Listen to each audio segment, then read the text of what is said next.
So we'll start with next chapter today.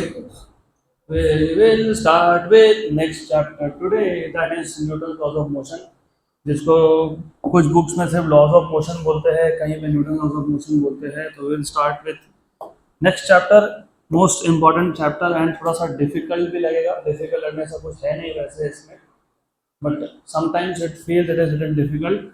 तो अगला chapter है लॉज ऑफ मोशन.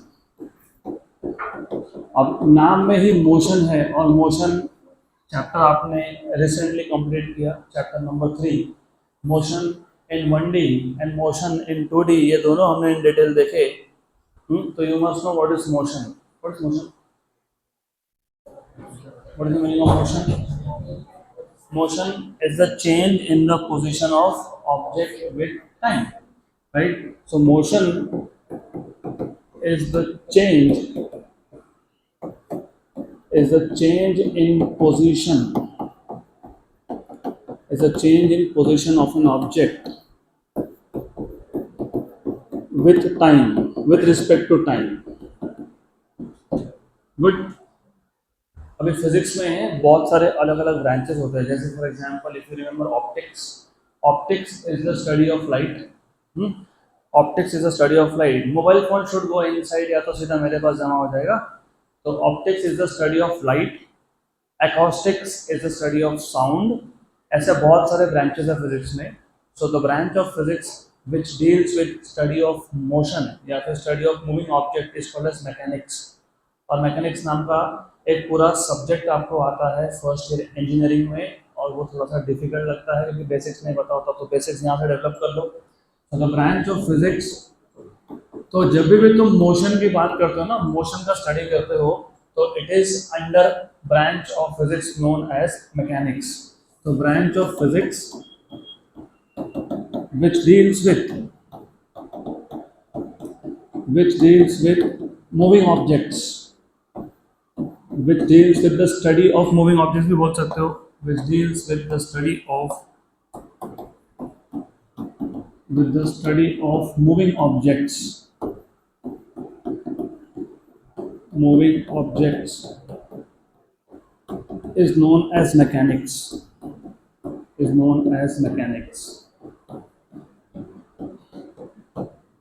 बहुत लोगों को पता ही नहीं होता मैकेनिक्स का मतलब क्या है. तुमको पता होना चाहिए. What is mechanics?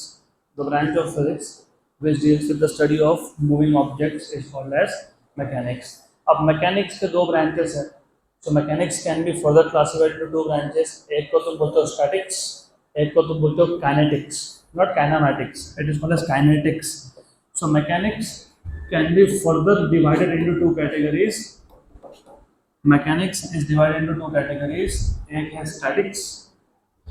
अब ये सब बेसिक्स बताना इसलिए भी इम्पोर्टेंट है, आगे जाके इलेक्ट्रोस्टैटिक नाम का एक चैप्टर आएगा. इलेक्ट्रो मतलब चार्जेस, स्टैटिक मतलब एट रेस्ट.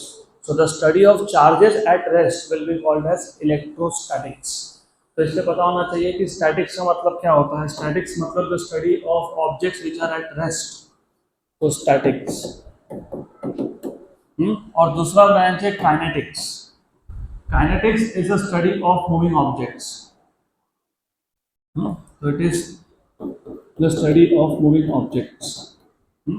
अभी क्या होता है, थोड़ा कंफ्यूजन भी होता है. मैंने अभी बोला mechanics is the study of moving objects, और मैं बोल रहा हूँ मैकेनिक्स का एक ब्रांच है statics in which we will study objects at rest. हाँ, क्योंकि object is, when the object is at rest, it is an object moving with zero velocity.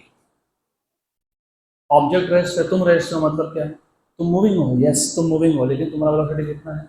0. Right? So when you say statics, मतलब object is at rest, or it is under the action of balanced forces. खुद का case ले लो, तुम पे भी balance forces act हो रहे हैं. एक तुम पे एक्ट हो रहा है gravity which is vertically downwards, और तुम जिस बेंच पे बैठे हो वो तुम पे क्या लगा रहा है? Normal reaction which is vertically upwards. मैं जिस प्लेटफॉर्म पे खड़ा हूँ, मुझ पे ग्रेविटेशनल फोर्स एक्ट हो रहा है वर्टिकली डाउनवर्ड्स, और ये जो प्लेटफॉर्म है मुझ पे क्या लगा रहा है? Normal reaction. तो ये ग्रेविटी का फोर्स मतलब मेरा वेट, और नॉर्मल रिएक्शन क्या हो गया? बैलेंस हो गया. तो जब फोर्सेस बैलेंस्ड हो तो उस केस में ऑब्जेक्ट मूव नहीं होता है। एग्जाम्पल देता हूँ, आपने वो टग ऑफ वॉर नाम का गेम देखा है क्या? क्या होता है, दो टीम दो साइड से एक रस्सी को खींचते हैं। इमेजिन रस्सी के सेंटर में मैंने कुछ बांध दिया, एक साइड से टीम जितने फोर्स से खींच रहा है तो उतना ही फोर्स दूसरे टीम ने लगा दिया, तो क्या होगा? नथिंग, क्योंकि फोर्सेस आर बैलेंस। तो वो जो बॉडी है वो स्टैटिक बन जाएगा, इसलिए उसको हम लोग स्टडी करते हैं स्टैटिक्स में। तो स्टैटिक्स क्या होता है? It is the branch of mechanics which deals with objects at rest or objects which are under equilibrium. Equilibrium मतलब forces are balanced. Okay, so it is a branch of mechanics. It is the branch of mechanics.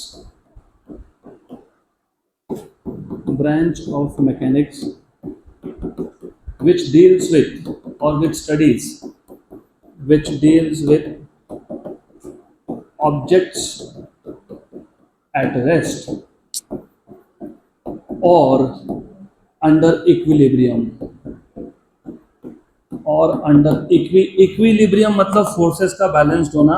तो ये word जरा समझ के use करना, तुम कहीं पे भी नहीं यूज कर सकते इसको। व्हेन यू से इक्विलिब्रियम मतलब तुम ये बोल रहे हो कि एक ऑब्जेक्ट है, एक बॉडी है, उसमें फोर्सेस एक्ट तो हो रहे हैं लेकिन फोर्सेस आर बैलेंस्ड, करेक्ट? तो मैकेनिक्स का एक ब्रांच है statics which deals with objects at rest, दूसरा है kinetics. Kinetics is the branch of mechanics which deals with moving objects. So kinetics, it is a branch of mechanics. It is a branch of mechanics which deals with moving objects. या फिर बोल सकते हो objects जिसपे forces balance नहीं है, मतलब equilibrium में नहीं है। अब काइनेटिक्स के खुद के दो ब्रांचेस है, एक को तुम बोलते हो काइनेमैटिक्स और एक को तुम बोलते हो डायनामिक्स।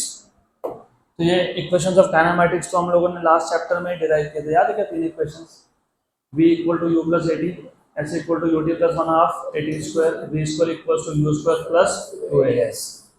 तो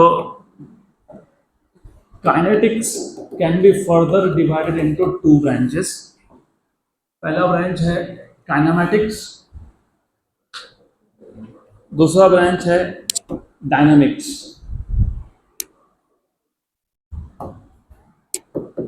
तो काइनेमैटिक्स एंड डायनामिक्स,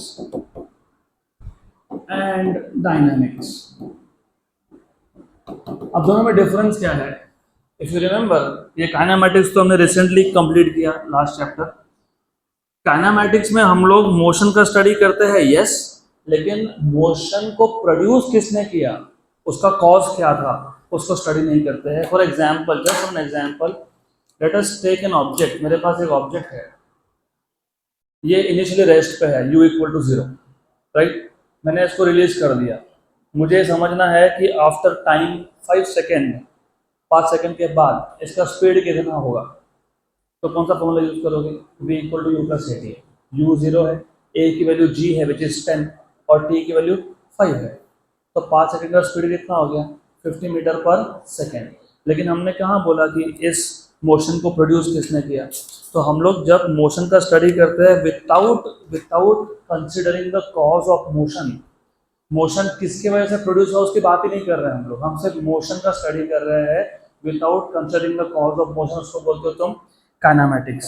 तो kinematics is a branch of kinetics in which we study motion without considering its cause. So it is the branch of kinetics in which we study motion without notes पढ़ो, notes में with है, out print नहीं हुआ। Notes में जहाँ पे kinematics देखोगे ना, वहाँ पे विदाउट का आउट प्रिंट नहीं हुआ, वो लिख लो वहाँ पे। तो without considering the cause of motion, without considering the cause of motion.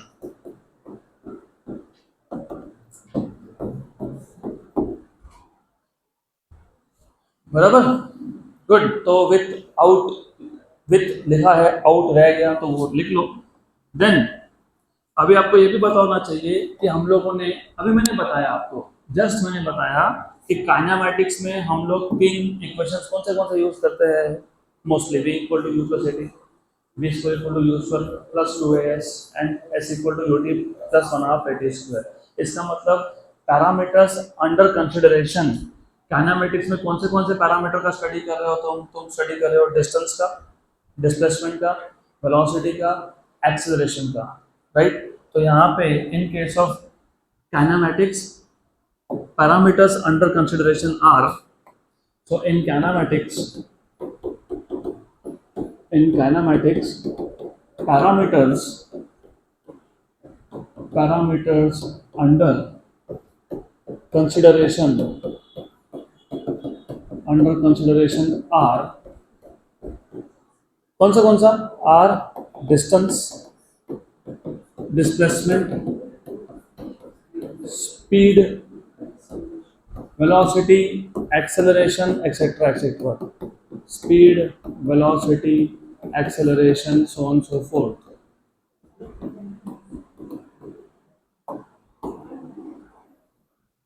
Okay, good. Simple. What about this? सीधा बैठो, सीधा. Your posture should be correct. और कोई भी ऐसा आड़ा टेढ़ा नहीं बैठेगा। I need to remind you again and again, you are 1/6/16, not 6/1/61. What about dynamics? It is a branch of kinetics in which we study motion along with its cause.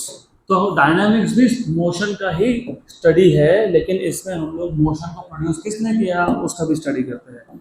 तो it is a branch of kinetics in which we study motion considering the cause of motion along with the cause of motion. तो यहाँ पे जो parameters तुम find करोगे वो है force, torque, momentum, etcetera. So in dynamics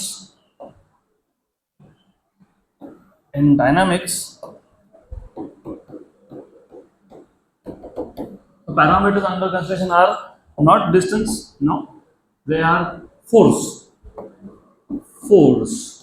torque, momentum, etc.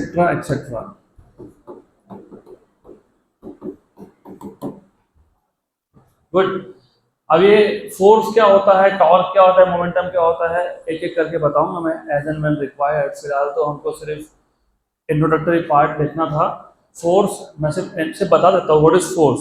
Force is a parameter और a physical quantity which produces linear motion. Example, अगर एक ऑब्जेक्ट रेस्ट पे है, उसको मैंने धक्का देना चालू कर दिया तो वो ऑब्जेक्ट कैसा मूव होगा, अलोंग अ स्ट्रेट लाइन। तो लीनियर मोशन प्रोड्यूस करने के लिए कौन सा पैरामीटर रिस्पॉन्सिबल होता है, force. For example, door closed है, इसको मैं पुल करता हूँ तो डोर क्या होगा, रोटेट। तो रोटेशन कौन प्रोड्यूस करता है, टॉर्क। तो a physical quantity responsible for producing linear motion is force and a physical quantity responsible for producing rotational motion is torque. ये आगे डिटेल में आएगा ही, फिलहाल तो आपको सिर्फ इतना पता होना चाहिए।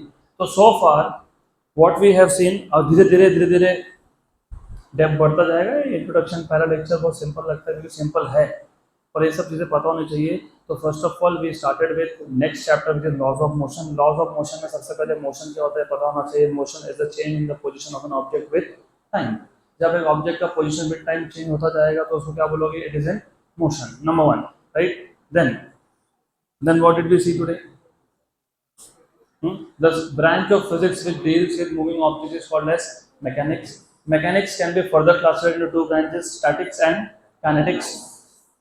Statics में we study the objects which are at rest or which are under equilibrium, मतलब forces are balanced.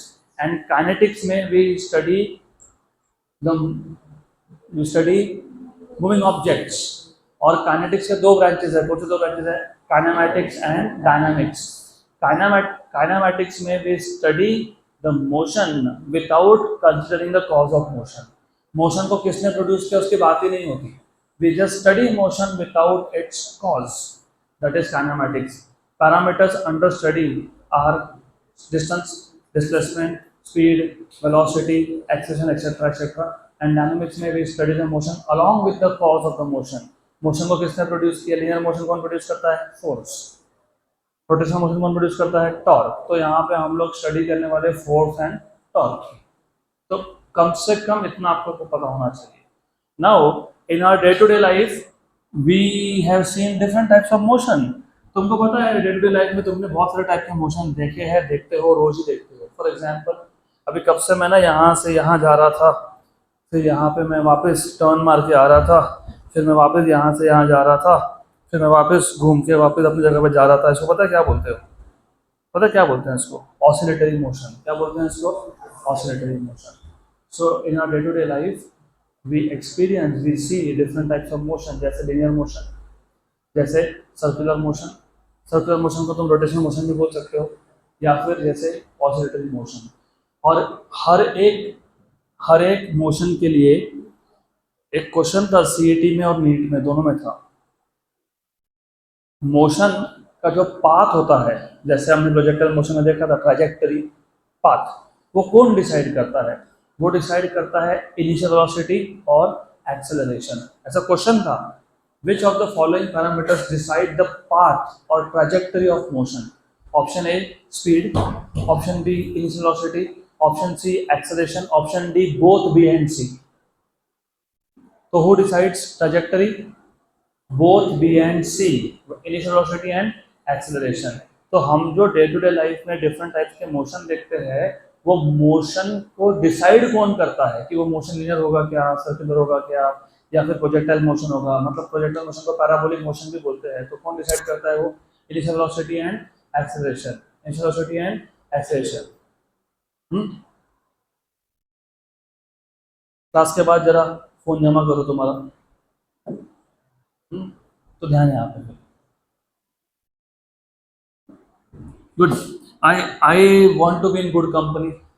I don't like people who don't want to study. Sorry, मेरा पर्सनल चॉइस है। Good, because you are not here to only give me money, and I am not also interested in only earning money through education. तो ध्यान दो, पक्का? Good, sure. So in our day-to-day life, day-to-day life, एक ही बात है, we come across, what do you see? We come across different types of motions, कौन से motion तुम देखते हो हर दिन? like do you see linear motion? Yes. Do you know why linear motion is produced? No, अभी समझेगा। Number 2, do you see circular motion? Yes. Or rotational motion? Of course, yes. And number 3, we also see parabolic motion. Parabolic मतलब projectile motion। अभी मैंने आपको बताया motion का trajectory, वो motion linear होने वाला है कि सर्कुलर होने वाला है कि पैराबोलिक होने वाला है, कौन डिसाइड करता है? Initial velocity and acceleration. So initial velocity and acceleration decides the path of motion. तो सबसे पहले we will see first we will see why and how linear motion is produced. अब जब आप linear motion की बात करते हो ना, linear motion की जब बात करते हो आप लोग, तो मुझे बताओ linear motion क्यों प्रोड्यूस होता है? What are the conditions under which linear motion can be produced? ये मैंने आपको पिछले चैप्टर में बता दिया था, मोशन इन अ प्लेन में। मैंने आपको, अगर याद होगा, पोजीशन टाइम ग्राफ के बाद हमने वेलोसिटी टाइम ग्राफ देखा था। उससे पहले एक छोटा सा टॉपिक था पोजीशन टाइम ग्राफ से पहले, different ways to bring change in velocity. 3 तरीके बताए थे मैंने। या तो तुम वेलोसिटी का सिर्फ डायरेक्शन चेंज करो, मैग्नीट्यूड को सेम रखो, या फिर तुम सिर्फ मैग्नीट्यूड चेंज करो, डायरेक्शन को सेम रखो, या फिर तुम दोनों चेंज करो। तो तभी मैंने आपको बोला था कि ये बेसिक चीज़ें हैं which you will require to understand कि कौन सा मोशन कब होने वाला है। तो लीनियर मोशन में भी दो केसेस बनते हैं। अब लीनियर मोशन क्यों प्रोड्यूस होता है वो भी समझ लो। लीनियर मोशन की जब आप बात करते हो तो linear motion of an object can be under to conditions. Number one, object पहले से रेस्ट पे था, मतलब इनिशियल वेलोसिटी कितना था, 0। या फिर ऑब्जेक्ट इनिशियली रेस्ट पे नहीं था, इट वॉज ऑलरेडी मूविंग। अगर ऑब्जेक्ट इनिशियली रेस्ट पे था तो तुम उस ऑब्जेक्ट को किसी भी डायरेक्शन में एक्सेशन दोगे तो लीनियर मोशन ही प्रोड्यूस होता है। मैं एग्जांपल डेमोन्स्ट्रेट कर देता हूँ यहाँ पे। बहुत सिंपल सा एग्जांपल है, very simple demonstration. Give me that book. तो for example I have a table, जैसे टेबल है, सरफेस है, इसके ऊपर एक ऑब्जेक्ट है, is it at rest? Yes. अभी मैं इसको किसी भी डायरेक्शन में अगर एक्सेशन देता हूँ ना, if I give it acceleration in any direction, it starts performing linear motion. In any direction it starts performing linear motion. तो आपको ये पता होना चाहिए, यू शुड नो दिस, कि लीनियर मोशन का केस जो है उसमें इनिशियल वेलोसिटी 0 हो सकता है। सर्कुलर मोशन प्रोड्यूस करते वक्त इनिशियल वेलोसिटी 0 नहीं हो सकता है। ऑब्जेक्ट पहले से मोशन में होना चाहिए टू प्रोड्यूस सर्कुलर मोशन, लेकिन लीनियर मोशन प्रोड्यूस करने के लिए द इनिशियल वेलोसिटी मे और may not be 0। The initial velocity of the object may or may not be 0, may or may not be 0। अगर इनिशियल वेलोसिटी 0 हुआ, if the initial velocity is 0, then acceleration in any direction will produce which type of motion? Linear motion। So if initial velocity is 0, if initial velocity is 0, then acceleration in any direction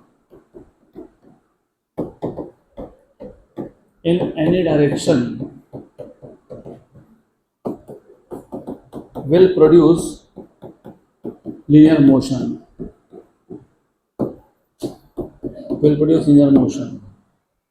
but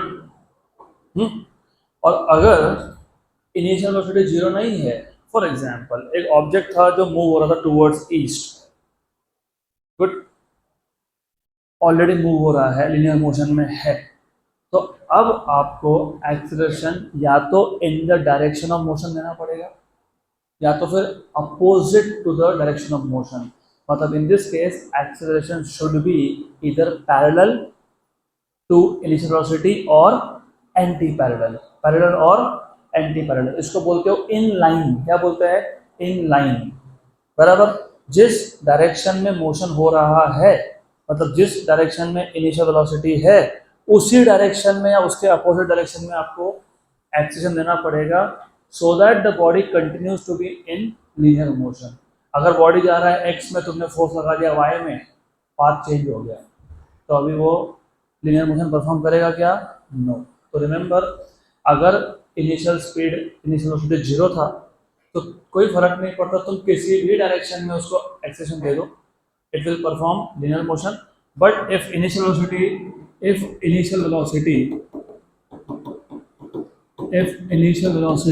is non-zero, then acceleration must be in line to keep the motion along straight line,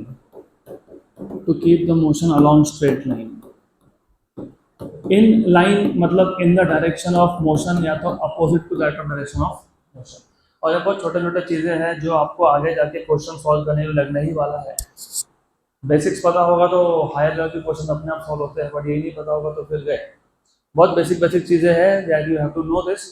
जैसे for example circular motion कब होता है, मैंने ये भी आपको chapter number 3 में बता ही दिया था, जब मैंने बोला था possible ways of change in velocity. उसमें 3 पॉसिबल वेज थे। एक में था वेलोसिटी का सिर्फ डायरेक्शन चेंज हो रहा है, velocity at every point is tangent. If you remember, याद होना चाहिए, अभी 1 महीना भी नहीं हुआ, तो अगर याद नहीं है तो बादाम खाना चालू कर दो।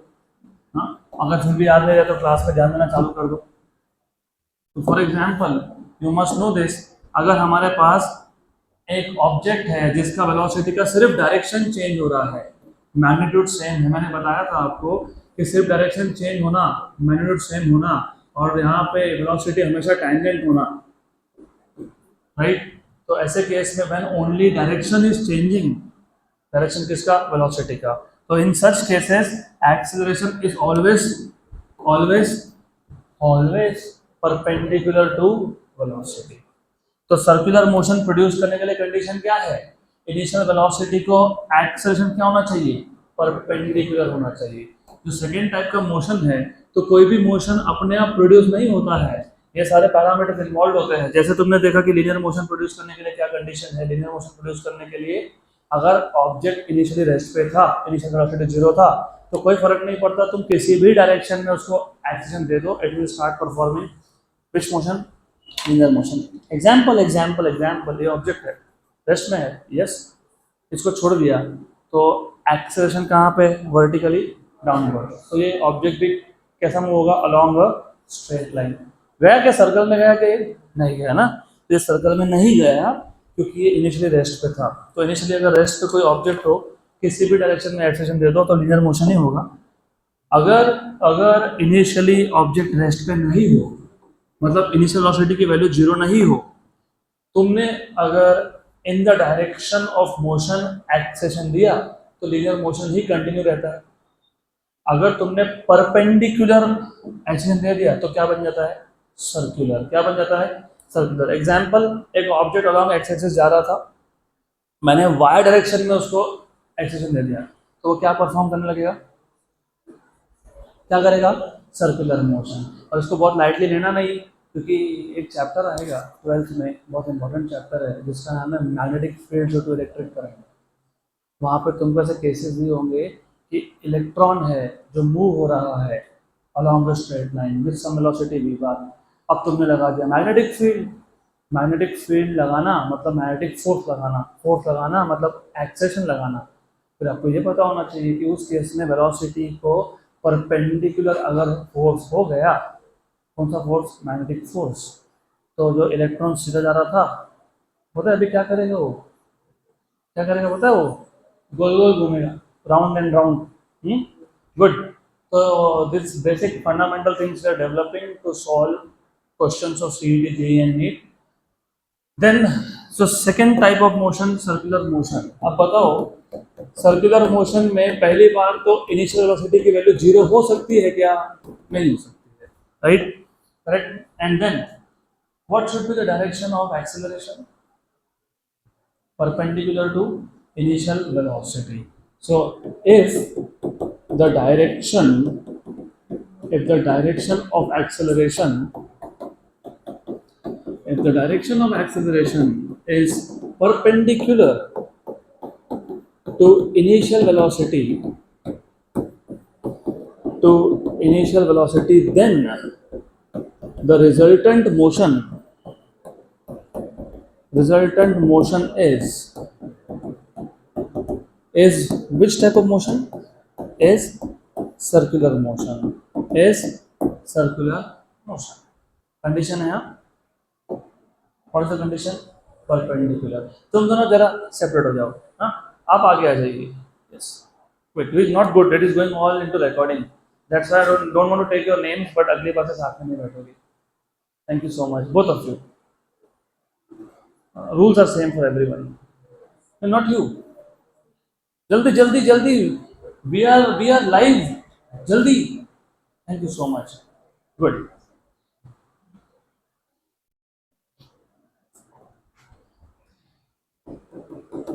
बातें इंसान की कभी खत्म होने जैसे नहीं है। If I give you one whole week 24/7, फिर भी तुम्हारी बातें खत्म नहीं होगी। लेक्चर तो क्या 50 मिनट्स का होता है, वो तो खत्म हो जाता है। तुम दोनों को भी तो बहुत बार बोला है साथ में मत बैठो, उठो। नहीं नहीं नहीं, उठो, नहीं नहीं नहीं, you were good, doesn't need notes. अरे इधर पूरा लाइब्रेरी है, गुड। तीसरा टाइप का मोशन पैराबोलिक प्रोजेक्टाइल। अभी हम लोगों ने ना पैराबोलिक मोशन मतलब प्रोजेक्टाइल मोशन बहुत डिटेल में सीखा। यहाँ पे थोड़ा सा कंडीशंस अलग है, थोड़ा ज़्यादा सोचना पड़ता है कि वेलोसिटी और एक्सेलरेशन का डायरेक्शन क्या है। तो सबसे पहले मैं पाथ ही ड्रॉ कर देता हूँ, पाथ पाथ ड्रॉ करोगे तो ही समझेगा ये एक्स एक्सिस है या वाई एक्सिस है। If you remember projectile motion ऐसा था, है ना, an object thrown in air with some initial velocity making some angle with respect to horizontal is called as projectile, of course moving under the action of gravity। ये उसका initial velocity था u बार। अगर आप notice करोगे, if you notice acceleration ये vertically downwards होता है, क्योंकि यहाँ पे मैंने इसलिए बोला it moves under the action of gravity, और ग्रेविटेशनल फोर्स का डायरेक्शन क्या होता है, वर्टिकली डाउनवर्ड्स। तो पूरे के पूरे पाथ में anywhere along the path acceleration का डायरेक्शन तो नीचे ही है। और मैंने बोला भी था आपको कि एक्सेलरेशन अलोंग एक्स एक्सिस होता ही नहीं है, it is only along Y axis. मैंने आपको ये सब बताया है ऑलरेडी। ऐसा है, this is G G G G and G. और जो वेलोसिटी है उसका डायरेक्शन चेंज हो रहा है, it is always tangent. Okay, ऐसा आता है। तो इफ यू नोटिस ये एक ऐसा केस है जिसमें जिसमें एक्सेलरेशन ना इन लाइन है, मतलब वेलोसिटी के डायरेक्शन में ना नहीं है, और एक्सेलरेशन परपेंडिकुलर भी नहीं है। कभी कभी हो सकता है, एक हाथ बार हो गया, velocity and acceleration are perpendicular but not always. तो इस टाइप के मोशन में if acceleration is not in line, neither in line nor perpendicular to initial velocity, then the motion is which motion? Parabolic। तो parabolic motion में एक condition है that the initial velocity and acceleration are not in line। So in this case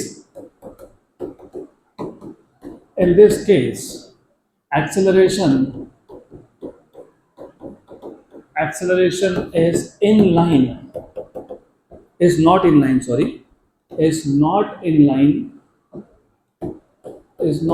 line with initial velocity। It is neither perpendicular also, कभी कभी हो गया तो हो गया, not always। So such a motion results in parabolic path। Then अगला topic है आपका एरिस्टोटल फैलेसी।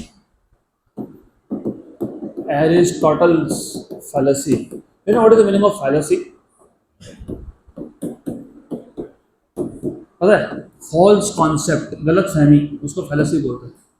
तुम लोगों को तो गलत फहमी है, वापस हो गया केशवा केशवा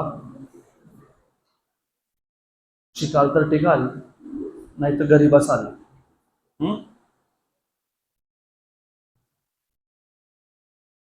फैलेसी मतलब फॉल्स कॉन्सेप्ट, गलत फहमी। तुमको भी है, तुमको लगता है हम फिजिक्स एक रात पहले पढ़ लेंगे, एग्जाम में छाप के आएंगे, ये तुम्हारी फैलेसी है, गलत फहमी है। तो ऐसे एक गलत फहमी बहुत 100 साल पहले, 200 300 400 साल पहले एरिस्टोटल को भी हुई थी। पता है, उसको ऐसा लगता था कि कोई भी मोशन को कंटिन्यूअसली रहने के लिए एक एक्सटर्नल फोर्स लगाना ही पड़ता है। वो स्टेटमेंट नहीं बोला है, देखो स्टेटमेंट क्या बोला है, it states that an external force is required to keep a body in uniform motion. Right, अब ऐसा क्यों बोला उसने वो भी समझ लो। फॉर एग्जाम्पल, मैं पहले समझा देता हूँ, बाद में हम लिख लेंगे। फॉर एग्जाम्पल, अगर हमारे पास एक टेबल है और इस टेबल पे मैंने एक ऑब्जेक्ट रख दिया, object. So let's keep an object on this table, और मैंने इसको इनिशियली एक फोर्स लगा दिया। क्या होगा? It will start moving, yes, लेकिन फिर क्या होगा? चलते रहेगा क्या? नहीं। अगर ऐसा हो तो कितना अच्छा था, हमारी गाड़ी भी एक बार चालू की चलते जा रही है, पेट्रोल की जरूरत ही नहीं है, सेविंग ही सेविंग है। क्या होगा? It will come to rest unless तुम इस पर कंटिन्यूसली फोर्स लगाते रहो।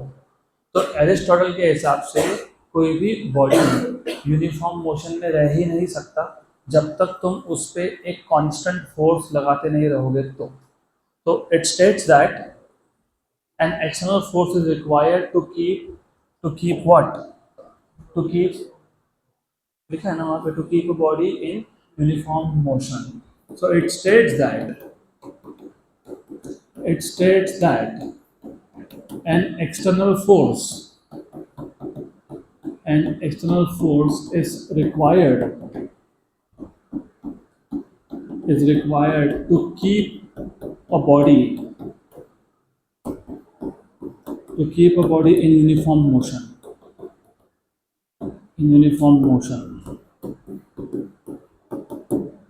राइट। तो एक बॉडी को अगर यूनिफॉर्म मोशन में रखना है तो उस पर एक एक्सटर्नल फोर्स कंटिन्यूसली लगाना पड़ेगा, विच इज नॉट ट्रू।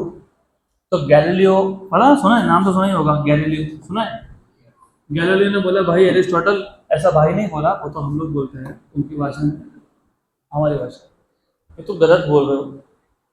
बात ऐसा है कि जब एक ऑब्जेक्ट मूव होता है, जैसे मैंने एक टेबल ड्रॉ किया था, उसके ऊपर एक ऑब्जेक्ट रखा था, उसको मैंने पहले फोर्स लगा दिया, फिर थोड़ी देर के बाद जाके रुक गया।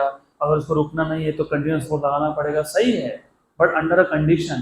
क्योंकि यू शुड नो कि जब एक ऑब्जेक्ट दूसरे ऑब्जेक्ट के ऊपर से मूव होता है तो वहाँ पे कुछ फोर्सेस होते हैं जो अपोज भी करते हैं, जैसे फ्रिक्शन। तो टेबल में और ऑब्जेक्ट में क्या है, फ्रिक्शन है। अगर फ्रिक्शन हटा दो तो एक्सटर्नल फोर्स की जरूरत ही नहीं है। तुमने एक बार बॉडी को फोर्स लगा दिया, फिर वो कंटिन्यूसली मूव होता रहेगा। राइट। तो it will keep on moving uniformly हमेशा। Right. Condition if there are no opposing forces. तो गैलीलियो ने उसको समझाया कि what you are saying is correct, but under a condition कि जब एक ऑब्जेक्ट मूव होता है तो उस पर अपोजिंग फोर्सेस एक्ट होते हैं, और उस अपोजिंग फोर्सेस को ओवरकम करने के लिए हमको एक एक्सटर्नल फोर्स लगाते रहना पड़ेगा to keep the object in uniform motion. So according to Galileo,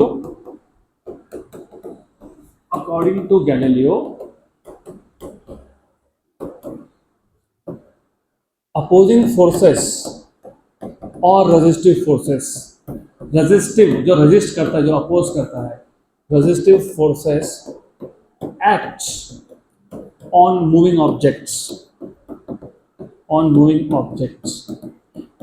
and hence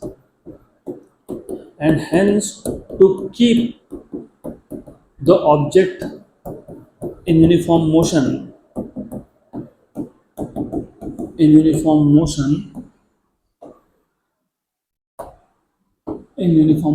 an external force is required.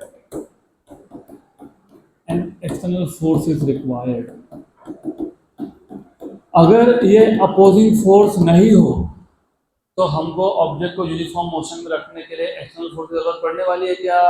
नहीं। मिस्टर ब्लू, पढ़ने वाले की जरूरत, अगर मैंने फ्रिक्शनल फोर्स हटा दिया तो फिर ऑब्जेक्ट को मोशन में रखने के लिए कंटिन्यूस फोर्स लगाने की जरूरत है कि नहीं है? नहीं है। हाँ कि ना?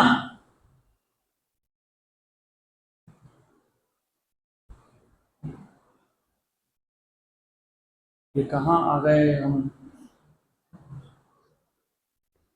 ना घर है ना ठिकाना। सिंपल सा कॉन्सेप्ट है, एक ऑब्जेक्ट को तुम पुश कर दो, वो रुक जाएगा, थोड़ी देर के बाद क्यों रुकेगा? क्योंकि फ्रिक्शनल फोर्स वहाँ पे एक्ट हो रहा था, फ्रिक्शनल फोर्स अपोज करता है, इसलिए रुक गया। अगर उसको कंटिन्यूसली मोशन में रखना है तो कंटिन्यूस क्या लगाते रहना पड़ेगा? फोर्स। सो एरिस्टोटल फैलेसी का मतलब, एरिस्टोटल की गलत फहमी थी, बिकॉज एरिस्टोटल सेड कि to keep an object in uniform motion and external force is required. Right. लेकिन वो सिर्फ तब सही होता है जब frictional forces, opposing forces act होते हैं। जब फ्रिक्शनल फोर्सेस नहीं हो, तुमने एक बार फोर्स लगा दिया, चलते जाता है वो। और ये तुमने एक्सपीरियंस नहीं किया होगा तो कम से कम तुम जो दिन भर मोबाइल देखते रहते हो उसमें भी सीखने को मिलता है बहुत सारा फिजिक्स है। तुम देखा होगा कई बार आइस स्केटिंग में people start skating and they keep on moving and moving and moving, friction बहुत कम है, right. Whereas on other surface they start moving और थोड़े 8-10 मीटर के बाद जाकर रुक जाते हैं बिकॉज फ्रिक्शन ज़्यादा है। तो जब तुम वीडियोस भी देखते हो तो थोड़ा सा साइंस सोचो, फिजिक्स सोचो, खास कर क्योंकि इमोशन है। And whenever you watch videos, any type of videos that you watch, it has physics, of course physics, a lot of physics, बराबर। तुम फालतू के रील भी देख रहे होंगे ना, फालतू वाला रील, उसमें भी फिजिक्स है। गुड। तो now let us move towards Newton's laws of motion. अभी जो लास्ट बेंच पे बैठ के अच्छे से स्माइल दे रहे हैं, आप मुझे बताओगे न्यूटन्स के कितने लॉज थे? Newton's laws of motion 3 law थे। कौन से 3 लॉ थे? First law, second law, third law. Very good. Newton's first law, Newton second law, Newton third law. Newton first law का नाम भी है, पता है? इसको लॉ ऑफ इनर्शिया बोलते हैं। क्या बोलते हैं इसको? Law of inertia. Very good, very good. ठीक है, तो मुझे पहले बताओ what is Newton first law? What is Newton first law? ये तो तुम स्कूल से सीखते आ रहे हो, कुछ नया तो है नहीं ये। What is Newton first law? Every object remains in a state of rest. पहली बात है करेक्शन, ऑब्जेक्ट बोला है लेकिन वो पार्टिकल की बात हो रही है। सो एवरी ऑब्जेक्ट मतलब एवरी पार्टिकल, एवरी ऑब्जेक्ट और a particle remains in a state of rest और in a state of uniform motion unless an external unbalanced force is applied onto it। बराबर। तो न्यूटन के पहले law के हिसाब से अगर एक बॉडी रेस्ट पे है तो वो रेस्ट पे ही रहेगा, अगर वो यूनिफॉर्म मोशन में है तो वो यूनिफॉर्म मोशन में ही रहेगा। कब तक? जब तक उस पर एक एक्सटर्नल अनबैलेंस फोर्स अप्लाई नहीं करोगे तब तक। सो एवरी ऑब्जेक्ट बेसिकली पार्टिकल्स के लिए होता है, वो हम लोग बाद में देख लेंगे। Every object remains in a state of rest, remains in a state of rest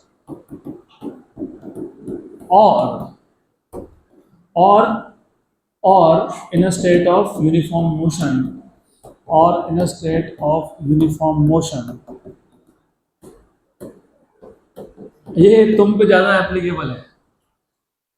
सोते ही रहते हैं हम लोग, सुबह हो गए, क्लास का टाइम हो गया, सोते ही रहते हैं, state of rest. Unless mummy ने जोर से डांट दिया, क्लास पर चलना है, चलो उठो, राइट। और गेम खेलते ही रहते हैं, state of uniform motion. Mobile छूटता ही नहीं है जब तक पापा नहीं आए। तो very much on a funnier note, याद रखने के लिए अच्छा है, every body every particle remains in a state of rest और in a state of uniform motion unless an external unbalanced. अभी अनबैलेंस भी इंपॉर्टेंट है। Unbalanced force is applied to it, force is applied to it, है ना। तुम्हारा mobile का gaming चलता रहेगा, पापा आए, क्या दिन भर मोबाइल खेलते रहते, रख, डर के मारे रखने गए थे, मम्मी आ गई, अरे अभी उठाया, बैलेंस हो गया वो, तो तुम्हारा गेमिंग कंटिन्यू रहेगा। तो जब तक फोर्सेस बैलेंस हो तब तक मोशन जैसा है वैसा ही रहता है। ऑब्जेक्ट रेस्ट में तो रेस्ट में है, यूनिफॉर्म मोशन में तो यूनिफॉर्म मोशन में है। एक्सटर्नल फोर्स भी क्या चाहिए? अनबैलेंस चाहिए। एग्जाम्पल देता हूँ मैं, एक ऑब्जेक्ट रखा था, उसको मैंने एक साइड से जितना फोर्स से पुल किया उतना ही दूसरी साइड से पुल कर लिया, it will remain at rest, क्योंकि फोर्सेस क्या हो गए? बैलेंस हो गए। But if I now start pulling with more force on the one side, तो फोर्सेस आर अनबैलेंस्ड। तो जिस साइड में ज़्यादा फोर्स है उस डायरेक्शन में मोशन प्रोड्यूस होगा, राइट। तो remember this, every object remains in a state of rest or in a state of uniform motion unless an external unbalanced force is applied to it। जहाँ पे पहला law खत्म होता है वहां से दूसरा लॉ स्टार्ट होता है। पहला लॉ तुमको ये बताता है, इसको लॉ ऑफ इनर्शिया बोलते हैं। क्यों बोलते हो मैं कल बताऊंगा आपको। पहला लॉ आपको ये बताता है कि जब तक ऑब्जेक्ट पे एक्सटर्नल अनबैलेंस फोर्स लगता नहीं है तब तक ऑब्जेक्ट का स्टेट चेंज नहीं होता है। मतलब अगर ऑब्जेक्ट रेस्ट पे था तो रेस्ट पे रहेगा, अगर वो मोशन में था तो उसका वेलोसिटी सेम रहेगा। कब तक? जब तक क्या नहीं लगता? External unbalance force. अब अगर एक्सटर्नल अनबैलेंस फोर्स लग गया तो क्या होगा, वो सेकेंड लॉ है, राइट। तो second law tells you what happens after you apply external unbalance force. तो second law Newton second law, just a minute, Newton second law, उसको पता है तुम और एक नाम भी देते हो, पता है क्या नाम देते हो, law of momentum, law of linear momentum भी बोलते हैं उसको। तो second law, Newton second law, Newton का second law, Newton second law, what is Newton second law, the rate of change of linear momentum, the rate of change of, और जहां पे भी फिजिक्स में रेट ऑफ चेंज ऑफ बोला हो मतलब derivative with respect to time, derivative with respect to time. तो rate of change of linear momentum मतलब DP by D T, rate of change of linear momentum मतलब derivative of momentum with respect to time is directly proportional to external applied force. rate of change of rate of change of linear momentum is directly proportional to external applied force, right, and the change takes place in the direction of applied force। अब जरा थोड़ा समझोगे तो समझेगा। Example, for example मेरे पास एक object था जो रेस्ट पे था, किस पे था, रेस्ट पे था, इस रेस्ट पे था मतलब इसका वेलोसिटी कितना है, 0।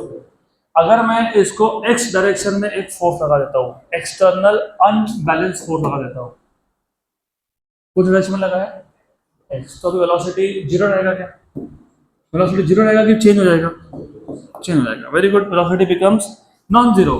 पहले वेलोसिटी कितना था, 0 था, अब कितना हो गया, नॉन जीरो हो गया। तो वेलोसिटी चेंज हुआ क्या, हाँ हुआ। मोमेंटम चेंज हुआ क्या, हाँ। What is momentum, mass into velocity. तो इनिशियल मोमेंटम क्या था, 0 था, क्या था, 0 था। फाइनल मोमेंटम 0 है क्या, नहीं है ना। तो क्या चेंज हुआ, मोमेंटम चेंज हुआ। एक सेकेंड में मोमेंटम कितना चेंज हुआ उसको बोलते हो force. How much is the change in momentum per unit time, क्योंकि जब आप एक बॉडी पे एक्सटर्नल अनबैलेंस फोर्स लगा रहे हो, पहले बॉडी था रेस्ट में तो इनिशियल वेलोसिटी था 0, इनिशियल वेलोसिटी 0 मतलब इनिशियल मोमेंटम भी 0, लेकिन तुमने फोर्स लगा दिया एक्सटर्नल अनबैलेंस फोर्स, तो वेलोसिटी चेंज हो गया, यस। मोमेंटम चेंज हो गया, यस। एक सेकेंड में कितना मोमेंटम चेंज हुआ वो कौन बताता है, न्यूटन्स सेकेंड लॉ। और वो ये भी बताता है कि जो मोमेंटम का चेंज होने का डायरेक्शन है, it is in the direction of force.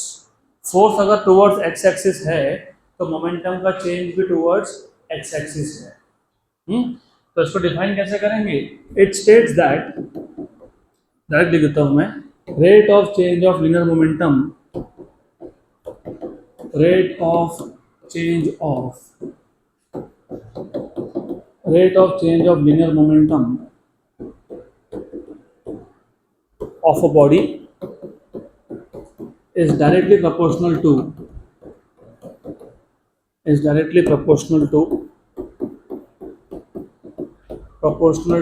external applied force,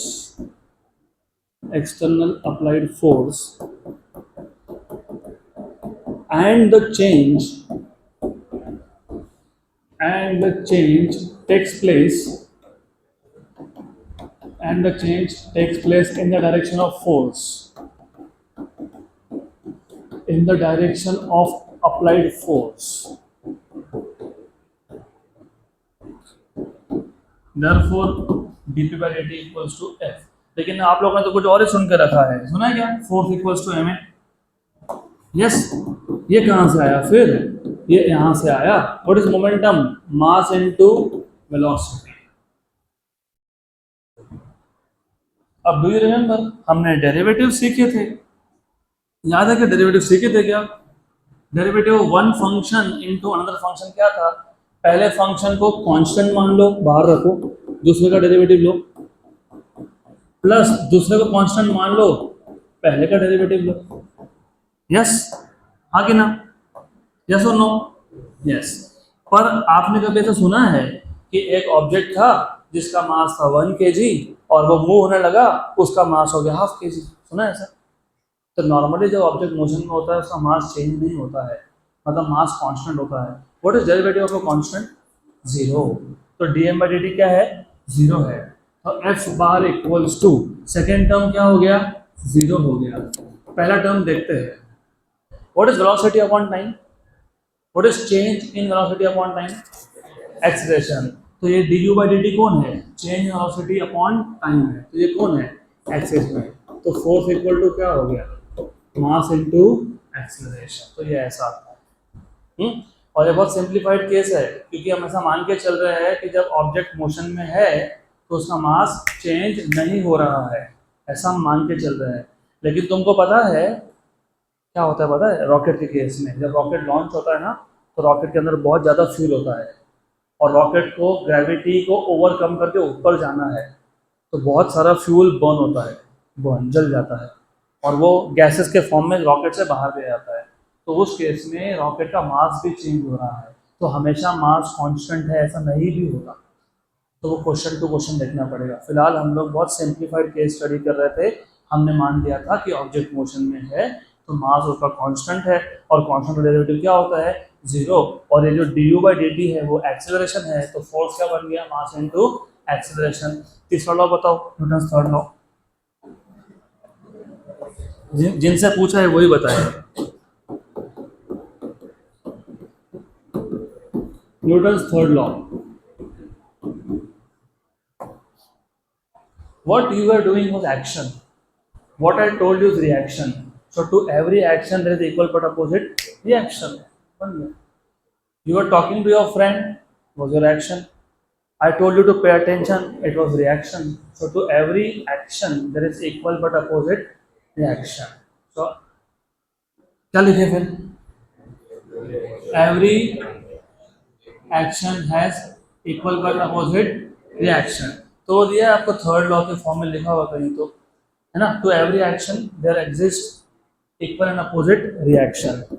to every action, वैसे एक्शन मतलब फोर्स होता है, वो तो मैंने ऐसे ही बोल दिया, जो आप कर रहे थे वो एक्शन था, you were not applying force anyways. So anyways to every action मतलब फोर्स, देयर एग्जिस्ट